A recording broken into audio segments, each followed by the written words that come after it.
Ah, camaradas, sentem-se e deixem Rufus contar algo a vocês sobre a aula incrível do professor Leidmar.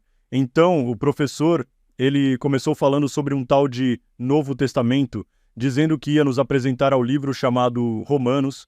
Parece que é uma epístola cheia de coisas boas.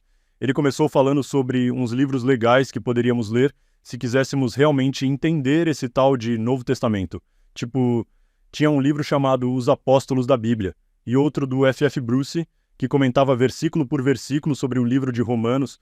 Até mencionou uns caras chamados John Murray e John Stott, dizendo que eles piravam nesse livro. Ah, e ele falou sobre a importância de entender a Bíblia de 3 jeitos diferentes, sabe? Primeiro, você lê de boa, só para entender. Depois, pesquisa a sua a fundo. E por último, lê com o coração para ver como a Bíblia pode mudar sua vida. Legal, né? Daí, ele começou a falar sobre o livro de Romanos em si. Explicou como foi escrito lá por volta de 55, 58 do Pit de Cristo, mais ou menos, e foi transmitido por um cara chamado Phoebe. Parece que o Paulo estava a fim de visitar a galera de Roma, então mandou essa carta antes de ir.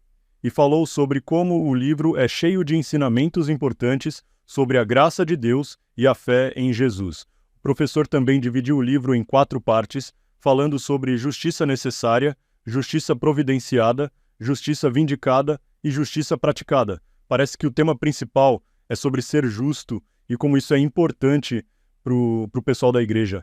Ele ainda mencionou uns caras que foram influenciados por esse livro ao longo da história, tipo o Agostinho, que virou cristão depois de ler, e o John Wesley, que fundou a Igreja Metodista. Uau! Imagina só o impacto desse livro. Ah, e tem uma parte sobre como o livro aborda temas profundos da fé cristã, como o pecado, a salvação e a vida cristã.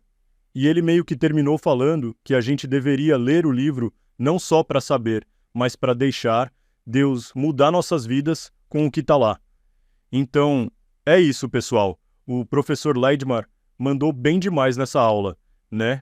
Não se esqueçam de deixar o seu like, se inscrever no canal para mais conteúdos inspiradores e ativar o sininho de notificação para não perder nenhuma atualização. Que Deus abençoe a todos e nos guie em nossa jornada espiritual.